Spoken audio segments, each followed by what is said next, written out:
नमस्कार सर्वांना. श्री स्वामी समर्थ. जय जय स्वामी समर्थ. तर सकाळचे माझे हे रुटीन आहे. सकाळी लवकर उठून आंघोळ वगैरे झाली, तुळशीला पाणी वगैरे घालून नमस्कार केला आणि सूर्यदेवालाही पाणी वगैरे अर्पण करून नमस्कार केला आणि देवपूजेला घेतले. देवपूजा करून घेतली.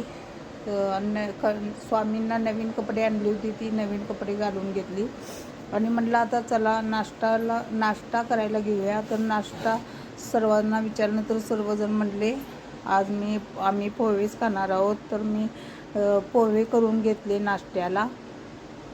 पोहे झाल्यानंतर स्वामींना पोह्याचा नैवेद्य दाखवला नाश्त्यामध्ये आणि स्वामींना दाखवल्यानंतर आम्ही सर्वजण नाश्ता करून घेतला. नाश्ता झाल्यानंतर आज गुरुवार होता, त्यामुळे गुरुवारी मी आमच्या गावात केंद्र आहे स्वामी समर्थांचे, तिकडे जाते. स्वामी समर्थांच्या केंद्रात गेले. जाताना गाईसाठी एक चपाती घेतली, गाईला चपाती दिली आणि पाया पडून घेतले गाईच्या.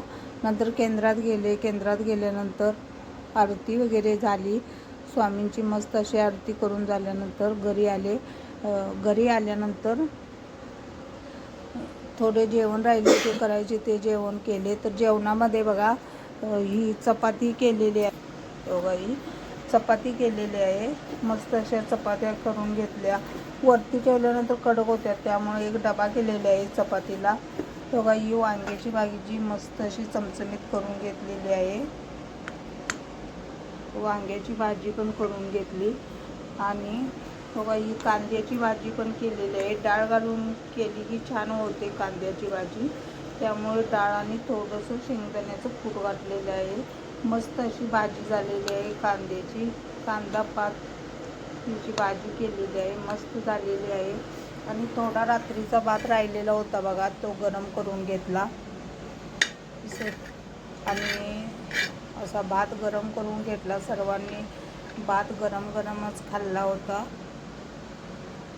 आणि म्हटलं आता स्वामींना सर्व काही जेवण करून झालं. म्हटलं आता स्वामींना नैवेद्याचं ताट करूया. मग स्वामींना नैवेद्याचं ताट करून घेतलं, नैवेद्य दाखवून घेतला आणि आम्ही